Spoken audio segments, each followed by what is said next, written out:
everybody. Welcome to 7 Minutes for the Savior.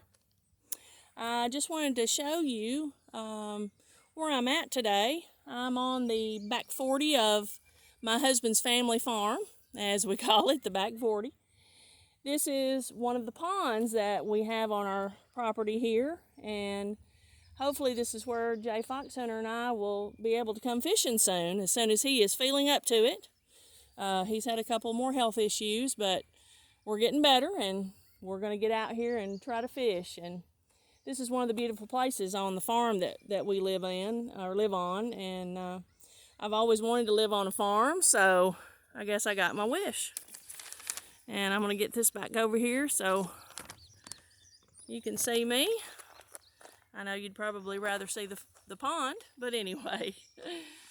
I wanted to talk to you guys today about the power of prayer.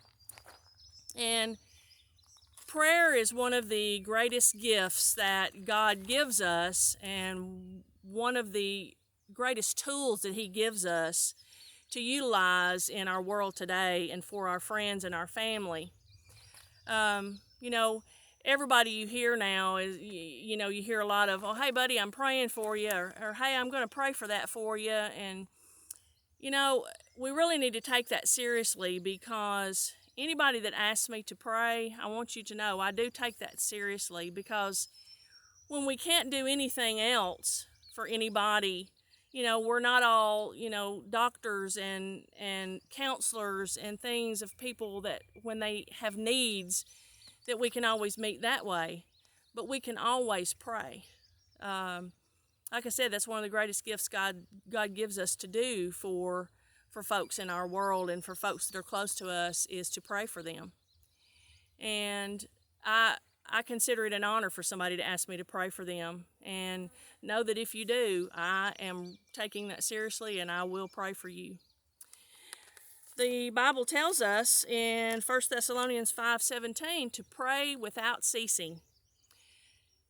Back in World War II, when all of the fighting and all of the unrest and things like that were going on in our world, there were 7 national calls to prayer. 7 national calls where the government put out for folks to start praying, and for folks to join hands and join, hearts in prayer for what was going on in our world at the time. Can you imagine what we could accomplish today if we did that today? That seems to be a thing of the past, and it's, not happening anymore in our world, and the leaders and the governments that we have today. And in God we trust is becoming a thing of the past, unfortunately, even though that's what our country was built upon.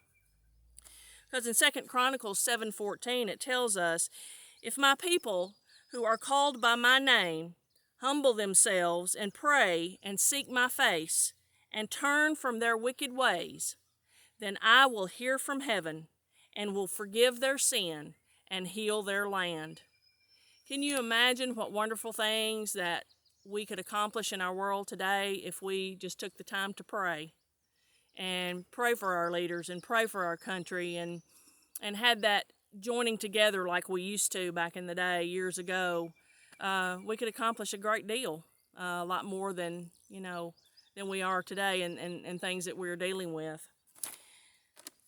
Also in Matthew 18:19-20, it says, again I say to you, if 2 of you agree on earth about anything they ask, it will be done for them by my Father in heaven.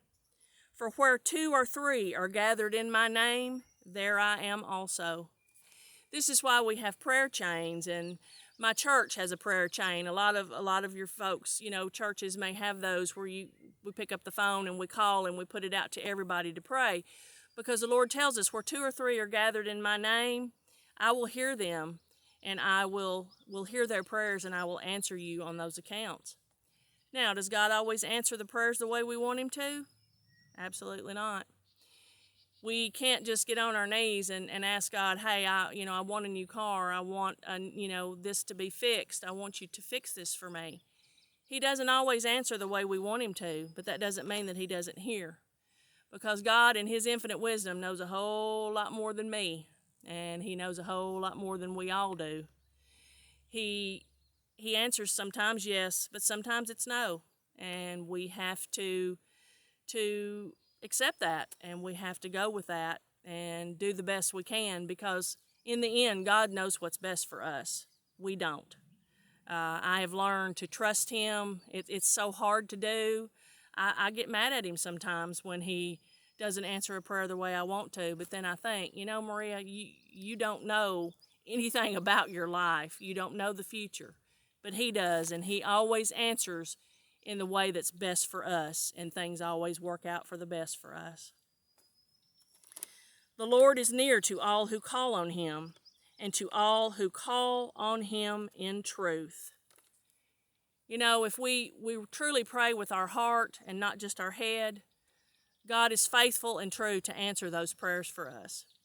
Like I said, it's not always the way we want, but He always answers. And once you get through that trial, or once you get through that problem that you're experiencing, you learn that, God really did know best, because He works all those things out for us. And like I said, prayer is one of the greatest gifts we have. When we can't do anything else, we can pray for people. So I encourage you today to pray for somebody and take those prayer requests seriously. And if you need prayer, I'll be more than happy to pray for you. And know that if you ask me, it will be done, and I will pray for you.